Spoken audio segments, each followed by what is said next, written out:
தேவனே நான் ஓமதண்டையில் இல்லோம் நெருங்கி சேர்வதே என் ஆவல் பூமியில்.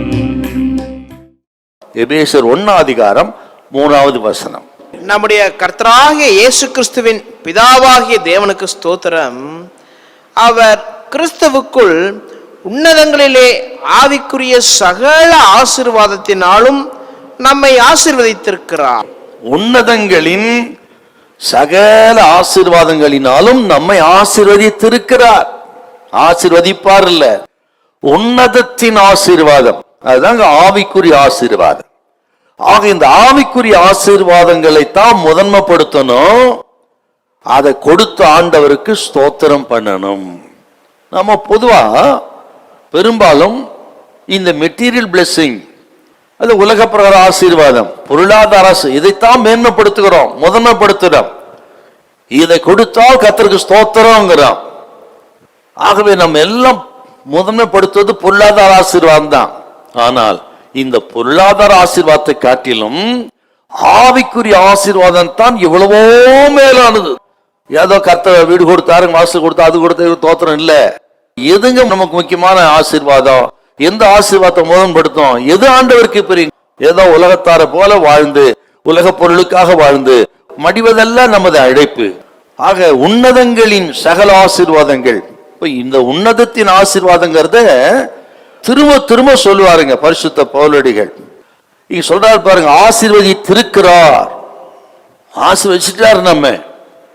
ஆகவே இந்த ஆவிக்குரிய ஆசீர்வாதங்களை பொறுத்த வரையிலும் நம்மை ஆசீர்வதித்து இருக்கிறார். இனி நம்ம கேட்க வேண்டிய அவசியம் இல்லை. ஏன்னா ஏற்கனவே ஆசீர்வதித்து இருக்கிறார். அனுபவிப்பதுதான் நம்ம வேலை. நமக்கு ஆவிக்குரிய சகல நன்மைகளை ஆசீர்வாதங்களை அப்பன் இயேசு கிறிஸ்து தமது சிலுவை மரணத்தின் மூலமாக சம்பாதித்து கொடுத்து விட்டார். அது என்னதுன்னு அறிந்து அனுபவிக்கணும். அதுக்கு நாம் நன்றி செலுத்த வேண்டும்.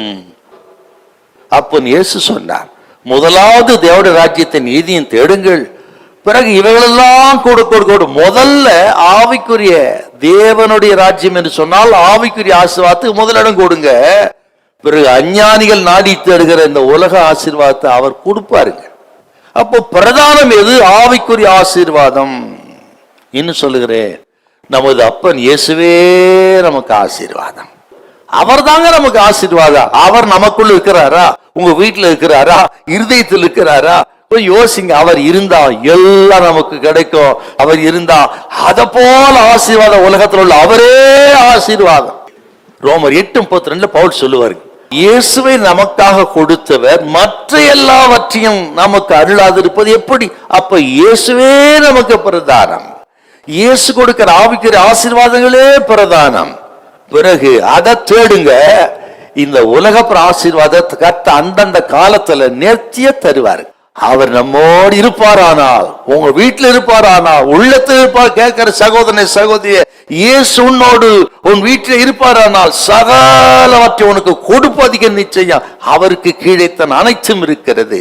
அதை கொடுக்கக்கூடிய அதிகாரம் அவர் கருத்தில் இருக்கிறது. அல்லேலூயா.